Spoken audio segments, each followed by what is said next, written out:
afternoon. Thank you for joining Breaking Travel News. Thank you. We're here in Dubai for the Arabian Hotel Investment Conference 2013. Sure. How would you judge the mood among investors in the region this year?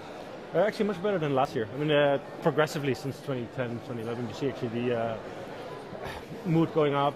I think just investments and liquidity going up. So there's a lot of new developments happening. You see the nature of developments have changed though.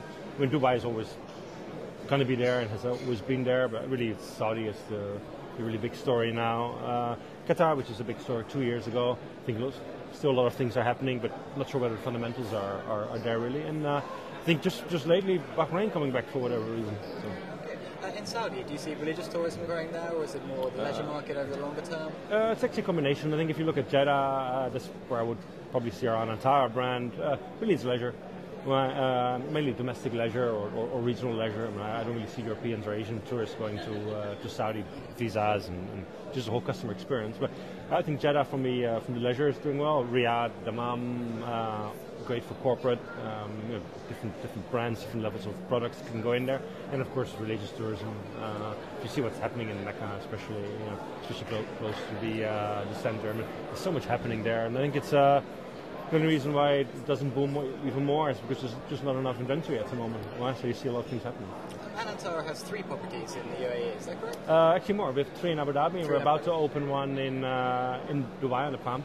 We launched our Antara residences 2 days ago, and the property itself will open, I would say, August, September. Okay. Do you think the support of the government has been in the UAE has been important to the success of the brand here? I think in Abu Dhabi, definitely. I mean, in Abu Dhabi, we work for TDIC, which is basically a wholly owned government entity. And if you look at the properties that we have, we have a desert property, we have a property in Serbanias under the Antara brand. Really, the focus of the government was opening up those destinations and opening up Abu Dhabi as a leisure destination.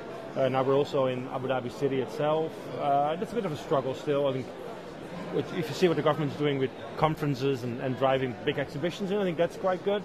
But supply and demand is still a bit skewed. But Dubai, of course, Dubai is Dubai. Dubai keeps on reinventing itself.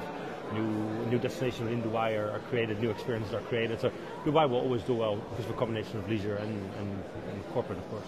Do you think the market is near saturated in Dubai now, especially the leisure end? I don't think so. I'm going through this conference probably 7 or 8 years now, and every year people said enough is enough in Dubai.